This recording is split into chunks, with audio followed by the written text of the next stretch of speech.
Oletko työurasi alkutaipaleella ja pohdit yrittäjyyttä? Tule mukaan lähetykseen katsomaan, millaisia erilaisia muotoja on toimia yrittäjänä ja mistä lähteä liikkeelle. Mukana myös Alex, joka aloitti oman bisneksen 18-vuotiaana. Tuu messiin.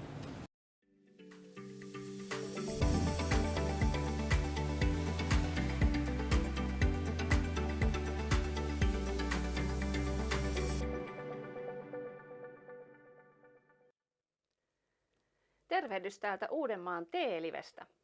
Tänään meillä siis Yrittäjäksi sarjassa teemana nuoret yrittäjät. Ja studiossa meillä on vieraana nuorten yrittäjyysvalmentaja Joni Nissilä Business Helsingistä. Ja kävimme tosiaan moikkaamassa nuorta tapahtumayrittäjä Alex Hiltusta siellä, missä tapahtuu. Ja saimme terveiset aamusarasteelta 4H-yrittäjältä. Chatti on auki. Voit osallistua lähetykseen laittamalla siellä kommentteja ja kysymyksiä ja vastaamme Jonin kanssa niihin sitten siellä lähetyksen loppupuolella. Moikka Joni. Moi. Sä toimit nuorten yrittäjyysvalmentajana tuolla Business Helsingissä, jossa tarjoatte matalan kynnyksen yrittäjyysohjausta. Niin mitkä on näitä nuorten suosittu yritysideoita?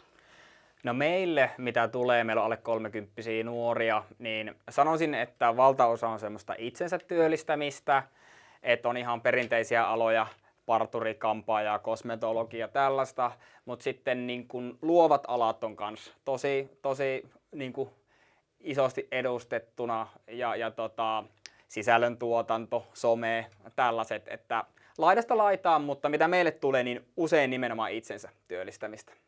Paljonko halutaan perustaa kahviloita? No kahvilat on myös semmoinen aika klassinen idea, että kyllä niitä on toki myös kahviloita ja ravintoloita kanssa. Mistä nuoret lähtee liikkeelle teillä yleensä? Onko se liikeidea, kiva juttu vai se, että mä haluan olla vapaa-yrittäjä? No varmaan vähän noista kaikista. Että on niitä, ketkä miettii vähän, että ei ole vaikka löytynyt sitä paikkaa sieltä työmarkkinoilta, niin sitten on ajateltu, että ehkä yrittäjyys voisi olla se juttu. Sitten on niitä, kenelle on vaan tullut semmoinen idea, että tätä haluaisin lähteä toteuttamaan. Että sanotaan klassinen vastaus laidasta laitaa. Ja. Kokeileva hankkeessa on kivasti jaoteltu 4 tämmöistä niin kuin persoonatyyppiä tai se, että missä tilanteessa sä oot. Niin mikä sun mielestä on niin kuin apu siinä, jos sä hahmotat, että mihin näistä sä kuulut? No sanotaan näin, että se on hyvä tiedostaa jo varhaisessa vaiheessa, jos lähtee vaikka opiskelemaan, että onko tämä semmoinen ala, mistä yleensä niin kuin työllistytään yrittäjäksi. Se on aika hyvä tietää.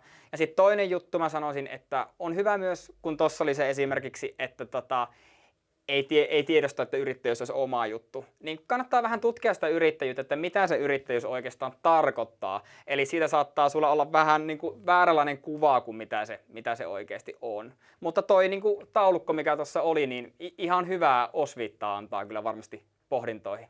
Niin ja jos sä oot vielä siinä vaiheessa, että sä et olisi ajatellut, että sä voisit olla yrittäjä, niin ehkä sun kannattaa aloittaa sieltä, että mitä olisi olla yrittäjä ja tavallaan tehdä niin kuin sitä työtä ennen kuin sä alat hankkimaan liiketiloja.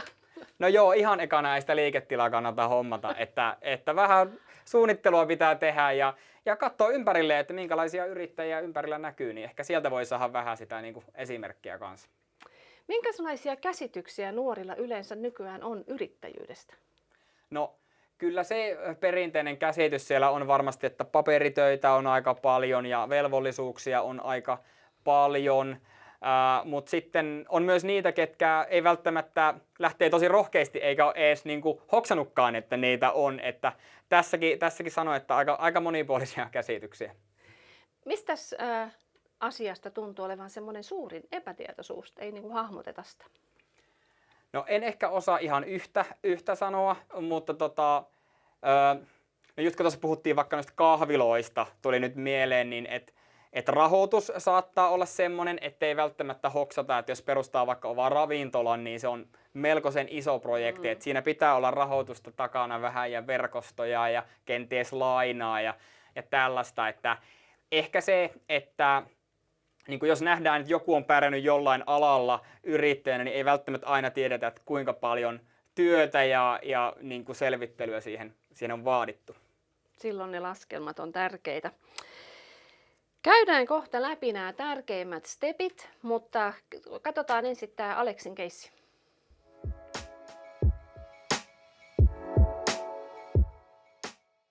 Kertoisitko vähän teidän bisneksestä? Joo, me ollaan lukiolaisille suunnattu tapahtumaan yritys. Me järjestetään tapahtumia pääsääntöisesti pääkaupunkiseudulla, mutta meillä on ollut myös Tampereella ja Turussa pari lukiotapahtumaa. Ja meidän tapahtumat on kohdistettu lukiolaisille.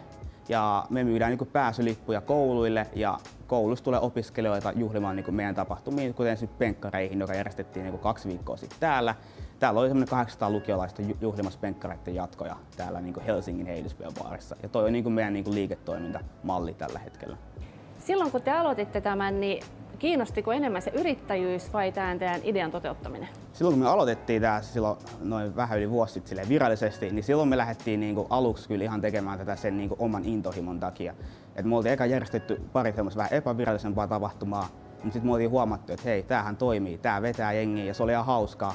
Joten me lähdettiin, me luotiin yritys, mutta me ei tehty siinä vielä sitä rahan takia tai minkään sen takia. Et se oli vaan enemmän, että 3 kaverusta tykkäsi tehdä tapahtumia muille kavereille ja muille nuorille ja me lähdettiin sen kautta luomaan sitä ja sitten se on vaan kasvanut ja kasvanut ja sitä enemmän me ollaan päästy tähän yritysmaailmaan. Tämä on ollut meidän semmoinen askel harppu tavallaan siihen yrittäjyyteen, mutta ei kuitenkaan heti menty yrittäjyyteen sisään, vaan mentiin sinne askel askeleelta. Nykypäivänä, jos mut kysytään, niin onko mä enemmän tapahtumajärjestäjä vai yrittäjä? Nykyään mä sanoisin yrittäjä, mutta silloin vuosi sitten, niin kyllä mä sanoisin, että mä olin vaan ihan tekemässä huvikseen.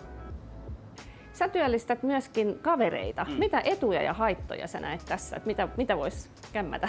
No toi on kyllä hyvä kysymys. Meillä on meidän tiimi koostuu just aika paljonkin kavereista ja muista nuorista. Et meidän työntekijät on 18-20-vuotiaat kaikki. Et siinä on hyviä puolia on se, että on ystäviä, joiden kanssa tehdä sitä, mutta sitten ehkä se huono puoli on se, että onkin ystäviä, joiden kanssa tehdä se. Sitten kun pitää tehdä niitä yrityspuolen rankkoja päätöksiä, niin sit siinä pitää jotenkin piilottaa se ystävyys ja tehdä se firman eteen se päätös.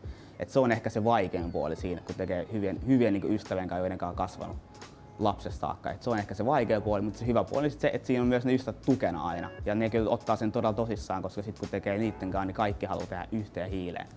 Sitähän sanotaankin, että onnistumiset ei opeta, vaan vastoinkäymiset. Niin mikä on ollut semmoinen isoin oppi, mikä sulla on tullut vastoinkäymisten kautta? Vastoinkäymisten, no ehkä isoin oppi on se, että raha-asiat. Et mä oon ollut hyvin lipsu niiden kanssa, että me ollaan luotu tapahtumia ihmisten kanssa, toisten yrittäjän kanssa, mutta me ollaan uskallettu, ehkä me oltiin niin nuoret, me ollaan uskallettu oikeasti kysyä sitä, että paljon me oikeasti tässä tapahtumassa tehtiin ja mitkä oli menot. Ja me oltiin vähän katsottiin sitä silleen, me ei tehty sitä niin tosissaan vielä, että me ei ehkä haluttu edes kysyä sen takia, mutta se yrittäjäpuoli oli todella lepsua silloin, että me ei otettu sitä puolta niin tosissaan. Miten aikuiset on suhtautunut teihin noin nuorina yrittäjinä? Niin sä vähän puhuitkin tosta, että on ehkä vähän käytetty hyväksi sitä. Alussa kun me aloitettiin tämä, kun me otettiin tiloihin yhteyttä, niin ei ehkä ollut niin isoa luottoa, koska 3 nuorta tulee sinne, haluaa tehdä täällä isot bileet, niin eihän nämä yökerrat ollut ihan silleen, että heti suostumassa siihen, mutta meidän ensimmäinen virallinen tapahtuma on järjestetty täällä Heidiksessä ja Heidissä on ollut Rekom on ollut meidän kanssa pitkä yhteistyökumppani ja niiden kanssa me ollaan lähdetty tekemään tätä ihan alusta asti. Et kyllä ne on ottanut meidät todella hyvin vastaan. Nythän monet nuoret sitten alkanut tekemään vähän samantyyppisiä juttuja, ottanut tiedät malliksi. Niin miltä tuntuu olla tavallaan tämmöinen esikuva?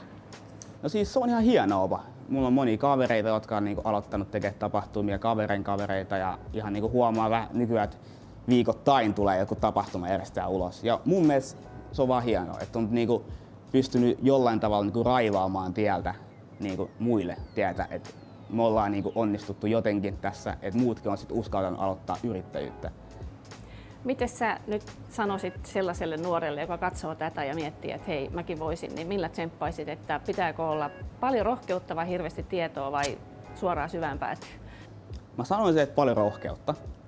Että se tieto tulee aikanaan. Et mun mielestä pitää tehdä virheitä, että sen oppii, koska jos lähtee sille yrittäjäuralle silleen, että pitää koko ajan olla ihan paniikissa, mitä tekee, niin sitten mun mielestä sä et voi ikin oppia mitään. Tai se tieto tulee siinä, kun sä teet. Totta kai pitää olla tarkka, et ei nyt ihan takki auki lähdetä tekemään. Mutta mun mielestä siinä oppii paremmin, kun sä teet. Ja sitten jos tulee virheitä, niin sit sä opit niistä paljon paremmin.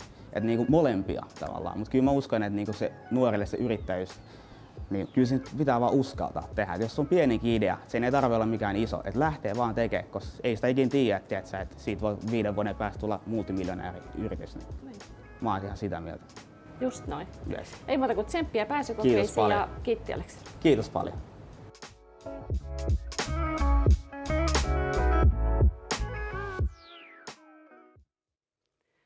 mitäs pidit Aleksi asenteesta? Oliko rohkeita? No, aivan mahtavaa asenne, että onnea Aleksille, että on päässyt noin hyvin niin kuin liikkeelle tämän yrityksen kanssa. Ihan huippujuttu. Joo, niillä on hyvä 3 pojan tiimi. Käydään me sitten läpi näitä tärkeimpiä steppejä, mistä juteltiinkin. Niin mikä olisi hyvä järjestys lähteä liikkeelle, sit kun sä alat niin kuin kehittää sitä sun yritystoimintaa?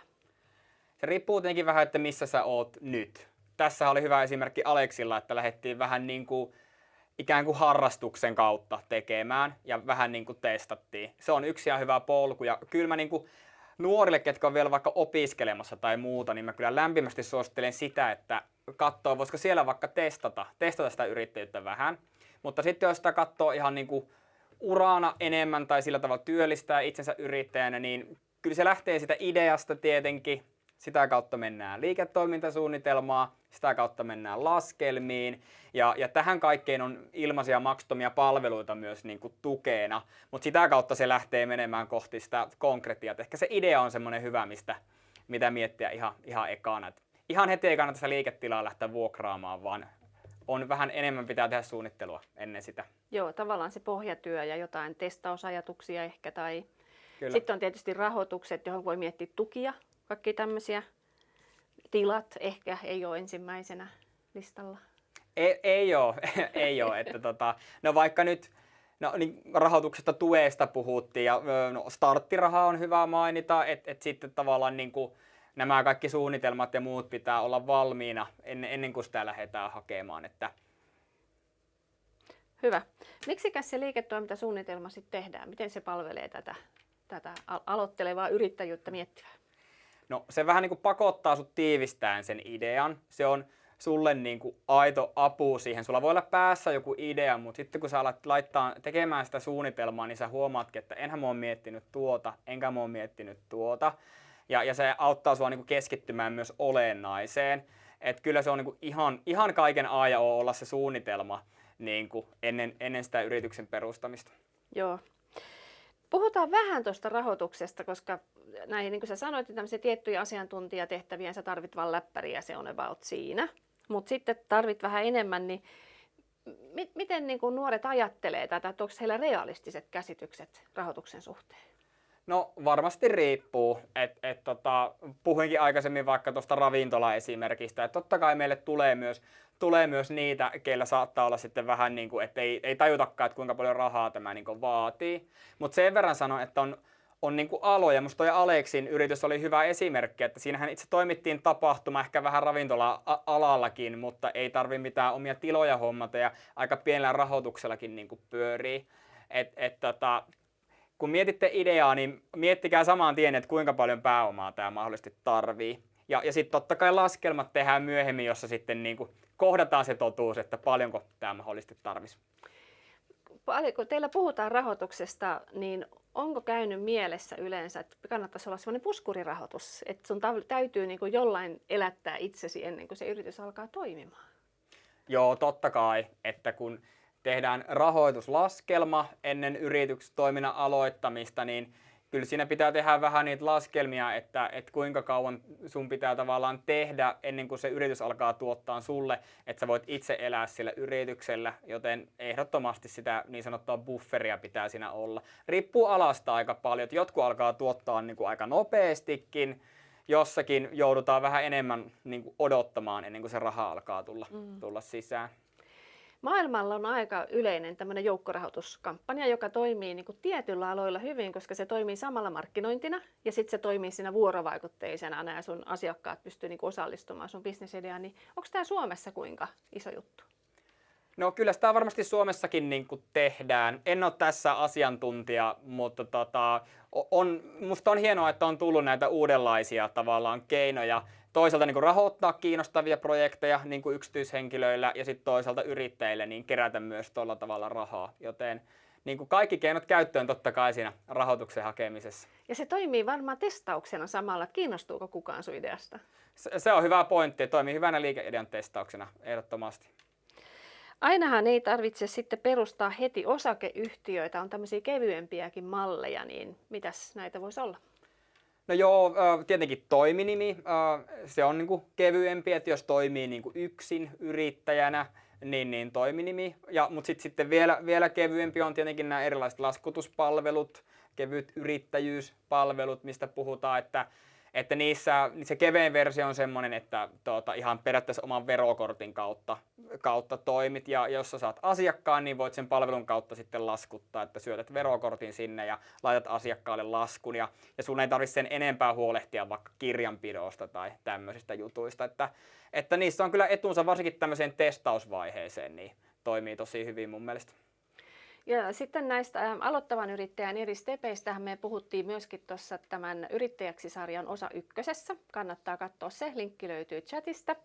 Ja sitten näistä eri tämmöisistä vähän niin kuin osa-aika-sivutoimiyrittäjyksistä, esimerkiksi osuuskunnasta, on sitten seuraavassa osa 3.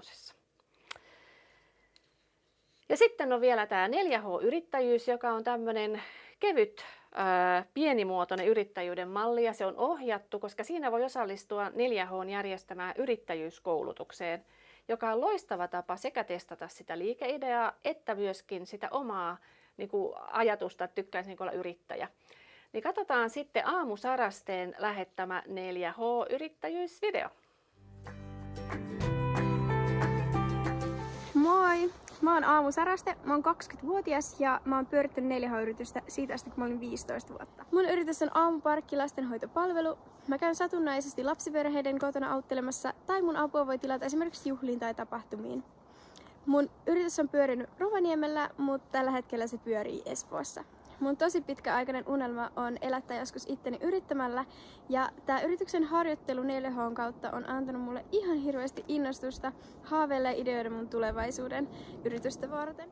Silloin kun mä olin 15 ja mä olin kesätöitä vailla, eikä onni osunut mun kohdalle saada töitä kaupungilta, niin mä kuulin tästä 4H-yrittämisestä, ja onneksi, koska se osoittautui ihan mun jutuksi. Idea Aamuparkista syntyi oikeastaan heti, koska mä rakastan olla lasten kanssa ja mä aina haluan auttaa muita. Ihan parasta tässä yrittämisessä on se, että mä saan itse ottaa vastuuta ja mä saan olla itteni pomo. Ja mä saan ihan itse valita, mitä mä teen ja milloin mä teen töitä. Asiakkaita mä oon saanut jakamalla mun ja mun kummitädin tekemiä mainoksia postilaatikkoihin ja esimerkiksi päiväkodin ilmoitustauluille. Myös Facebook-ryhmät oli tosi hyviä apuja. Mä suosittelen ehdottomasti aloittamaan oman 4H-yrityksen, jossa ihan vähänkin haaveilet siitä, koska 4H:n kautta saat niin paljon tukea ja sä et menetä yhtään mitään kokeilemalla. Mä oon itse huomannut, että yrittäminen ei olekaan niin vaikeaa, mitä mä oon aina kuvitellut. Moikka! Ja linkki tuohon 4H-yrittäjyyteen löytyy myöskin chatista. Mitäs Joni, kun Suomessa on aika monta tahoa onneksi, mistä sä saat apua, kun sä mietit yrittäjyyttä, niin miten sä päätät, että mistä näistä sä lähdet hakemaan sitä apua? No tässäkin riippuu vähän tilanteesta, että meillähän on koulussakin NY-yrittäjyys on yksi niin kuin oppilaitoksissa, että se tulee vähän sitä kautta. Sitten on esim. Tämä 4H-yritys, sopii hyvin mun mielestä molemmat tämmöiselle vähän niin kuin vielä enemmän niin kuin testaukselle ja ehkä vähän niin kuin pienimuotoiselle toiminnalle. Mut sitten niin kuin, jos sitä miettii vähän niin kuin isommin, miettii elinkeinona tai muuta, niin Suomen uusyrityskeskukset sieltä sivuilta löytyy sitten, että mikä on se paikka, missä niin kuin sun kaupungissa tai kunnassa saat apua. Että nämä nyt on ne niin kuin ykkösjutut, joita voisi heittää tässä, että mitä kannattaa katsoa. Sitten on nämä järjestöt, liitot, yhdistykset, niin kuin Myry, Mikro- ja Yksinyrittäjäliitto, niillä on vaikka kuinka paljon kaikennäköistä koulutusta siellä. Kyllä, löytyy. Järjestöpuoli on myös Suomessa silleen tosi vahva, että sieltä löytyy kyllä apua kanssa. Mitäs mieltä sä oot tästä verkostoitumisesta? Me vähän sitä sivuttiinkin tuolla tässä Yrittäjäksi osa ykkösessä ja puhuttiin LinkedInistä, joka on tosi hyvä nykyään, mutta mä mietin, että tämmöistä nuorta voisi hyödyntää mentorointi kovasti. Onko tämmöisessä Suomen käytäntö, että sä voit ottaa yhteyttä johonkin kokeneempaan tekijään ja sanoa, että, tai mitä sä sanoisit? No, mä kannustan siihen kyllä ehdottomasti, että jos sulla on joku ala, joka kiinnostaa, olkoon se vaikka ravintola-ala, niin se ei kyllä, siinä ei mitään häveä, jos niinku kontaktoi vaikka siellä LinkedInissä, että hei, että oon kiinnostunut ravintolan perustamisesta, olisiko mahdollista jutella tästä vähän. Mä väitän, että aika moni vanhempi, kokeneempi yrittäjä on suorastaan otettu siitä, että joku kysyy. Ja ei varmasti, en voi kaikkien puolesta luvata, mutta kannustan tuohon kuulle, että rohkeasti vaan kysymään.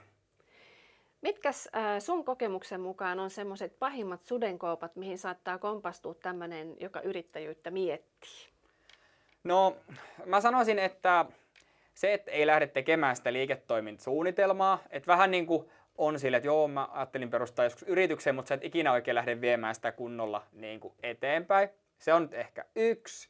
Sitten se, että ei tee ehkä realistisia laskelmia, että arvioi sen, että tälle ihmiset olisi valmiita maksamaan enemmän tai asiakkaita olisi enemmän. Ehdottomasti pitää, kyllä mä niin kuin kannustan siihen, että laittaa isot tavoitteet ja niin kuin unelmoi isosti, mutta siinä pitää olla tavallaan se kultainen keskitie, totta kai. Tossa nyt on ihan klassisia sudenkuoppia, mitä tulee mieleen. Mitä sä oot mieltä siitä, että yrittää tehdä kaikki itse, kirjanpidon, markkinoinnin, kaikki niin kuin mahdolliset? Kannattaisiko käyttää jotain asiantuntijaa? Joo, no hyvä huomio sit siinä vaiheessa, kun on jo yrittäjänä ja totta kai suunnitteluvaiheessa, että kyllä me lähtökohtaisesti vaikka kirjanpito on semmoinen, joka neuvotaan ulkoistamaan, ellei sitten ole niin kuin erityistä kiinnostusta siihen. Että se oma osaaminen kannattaa laittaa siihen, että missä oot parhaimmillasi, eikä käyttää aikaa niin kuin tavallaan niin kuin turhaan niin sanotusti. Hyvä, katsotaan sitten chattikysymyksiä. Meillä on ennakkoon Shashika ja Shalom lähettäneet vähän tämmöiset niin kuin samantyyppiset kysymykset. Ja nämä on nyt siis englanniksi ja sanoisin Shashika and Shalom, this broadcast is in Finnish, but the recording will have English subtitles within a week. So you can check the answers then. Shashika and Shalom kysyy molemmat vähän siitä, että I'm planning to start a food-related business. From where can I get advices in terms of rules and regulations and the process? Miten Suomessa, niin kun, jos sä haluat aloittaa tämmöisen ruokabisneksen, niin ne kysyy niin kun tämmöisiä lupia. Joo. Vastaanko suomeksi vai englanniksi? Sä voit vastata nyt vaikka englanniksi lyhyesti ja suomennetaan siihen perään. Yeah. Okay. In Finland we have this food authority, Finnish food authority, ruokavirasto. There's actually a really good website where you can check the checklist if you have a business that's related to food. So I would go there first. That's a first good place to start. Yeah. Ja ihan sama suomeksi, niin ruokaviraston sivuilta löytyy semmoinen niin kuin checklist, että Suomessa on jonkin verran niin kuin säännöksiä, pitää tehdä mennä omavalvontarekisteriin esimerkiksi, jos on niin kuin elintarvikealalla toimii, niin sieltä löytyy tieto. Joo. And guys, the enterprise agencies provide you support and counseling for free. Eli suomeksi uusyrityskeskus on sitten semmoinen paikka ainakin, mistä varmasti saa myöskin englanniksi tietoa. Sitten Ville kysyy, että mistä saisin juuri nuorille sopivaa neuvontaa? No, riippuu. Meillä esimerkiksi Helsingissä meillä on tämmöinen nuorten yrittäjyyspolku-hanke, eli minä ja mun kollega toimitaan, että meillä on alle 30-vuotiaille yrittäjyysneuvontaa ja sitten täällä on Ohjaamossa perjantaisin meillä on pop-upia, mutta sitten niin kuten jo sanottua, nuo järjestöt, mitä se oli 4H nyt, ja totta kai voi mennä myös sinne uusyrityskeskukseenkin, siellä on ehkä, se on enemmän sitten sinne, kun ollaan jo pikkusen pidemmällä, mutta tossa nyt olisi, nuorikin on niin laaja käsite, että onko se 15 vai 28, mutta nämä mitä ollaan puhuttu, niin kyllä sieltä sitä apua löytyy. Ja Dude kysyy tai sanoo lähinnä, että yrittäjyys kiinnostaa, mutta näin nuorena huolettaa se, että miten Suomessa tuetaan yrittämistä, poliittiset päätökset tulevat aina yllättäen ja puun takaa. Miten sä oot kokenut, kun sä oot nyt siellä ohjannut ja säännöt muuttuu? Niin. No Suomessa on, tämä starttirahahan on yksi tämmöinen hieno tuki, mitä ei, jos maailmalla katsoo, niin monessa paikkaa tuu, että niin kuin vuodeksi voit saada tällaista niin kuin yrittäjälle omaa tukea siihen, että sä saisit sen yritystoiminnan kannattavaksi ja elättäisit itsesi. Ja totta kai niin kuin tilanteet muuttuu, että vaikka alv-kanta voi muuttua ja sillä tavalla, mutta kyllä meillä suhteellisen hyvä tilanne Suomessa on ja niin kuin tukea on maksuttomasti saatavilla ja niin kuin byrokratia on maltillista ja muuta, niin en liikaa niin kuin huolehtisi tästä.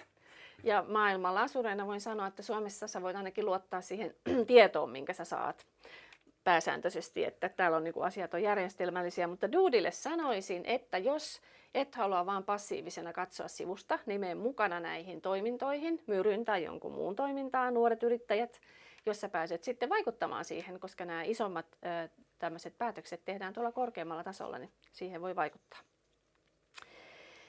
Nina kysyy, onko jossain valmiita pohjia laskelmiin? Löytyy, no esimerkiksi meillä Business Helsingin sivuilla löytyy tämmöiset materiaalit ja Uusyrityskeskuksen sivuilta löytyy kyllä kans. Että ne peruslaskelmat mitä on, niin rahoituslaskelma, kannattavuuslaskelma ja myyntilaskelma. Että noita kolmea kun googlaa, niin löytyy kyllä hyviä pohjia. Sitten yrittäjänä ollut antaa kiitos, hyvän kommentin, että olisi varmaan hyvä mainita kaupparekisterin ilmoittautuminen, ennakkoperintärekisteri, alvivelvollisuus ja YELli. Ainakin ensikertalaisten kannattaa muistaa nämä heti alkuun. Ehdottomasti, jos niin kuin toiminimeä lähtee vaikka perustamaan, niin nämä on ne asiat, mitä pitää niin kuin huolehtia käytännössä. Että nämä on niitä perusvelvollisuuksia, mitä Suomessa, jos yrittäjäksi lähdetään, niin kyllä. Joo. Tämä oli tosi hyvä muistutus. Kiitos yrittäjänä olleelle. Ja nämä on sitten semmoisia, jotka ajateltiin, että sitten se Uusyrityskeskus tai joku, joka neuvoo sitten ihan tämmöiset stepit, mutta me keskityttiin vähän niin kuin tähän hakemaan sitä ajatusta tähän yrittäjän olemiseen. Oikein paljon kiitoksia näistä kysymyksistä. Hetki vielä vastataan lähetyksen jälkeen, niin voit laittaa sinne chattiin. Annatko Joni vielä loppuun tsemppiterveiset katsojille, joka siellä miettii, että josko lähtisin? Joo. Mun tsemppiterveinen yleisesti on semmoinen, että kannattaa olla semmoisissa yhteisöissä ja semmoisissa paikoissa, missä on niinku tekemisen meininki. Se johtaa helposti uusiin ideoihin, huomataan uusia mahdollisuuksia ja sitten jos tulee semmoinen fiilis, että tästä voisi jotakin yrittäjyyttä kehitellä, niin lähtee tutkimaan sitä asiaa tarkemmin, lataa vaikka se liiketoimintasuunnitelman pohja ja pistää niitä asioita ranskalaisilla viivoilla ylös. Et jos se on hyvä idea, niin sä helposti sitten innostut siitä vaan itse enemmän, kun sä alat sitä suunnittelemaan. Joten senkin, että käyttää vaikka sen puolipäivää siihen, että kirjoittaa asioita ylös, niin sillä saattaa olla aika suuri merkitys. Ja sitten vielä sen neuvo anna, että kannattaa myös kysyä muilta apua. On näitä maksuttomia palveluita ja sitten on vielä muita yrittäjiä ja näin, että yksin ei tarvitse tätä hommaa myöskään niin kuin miettiä ja tehdä. Siinä oli todella loistava neuvo. Ei muuta kuin kynä käteen tai näppäimistö. Kyllä. Kiva, että olit mukana. Kannattaa katsoa myös 3.4. tämä meidän 3. lähetys, jossa puhutaan tästä osa-aikaisesta tai sivutoimisesta yrittäjyydestä ja millaista on osuuskuntayrittäjä. Siinäkin on 2 eri vaihtoehtoa. Tällä kertaa sanonpa täältä, että moikka moi, nähdään sitten 2 viikon päästä.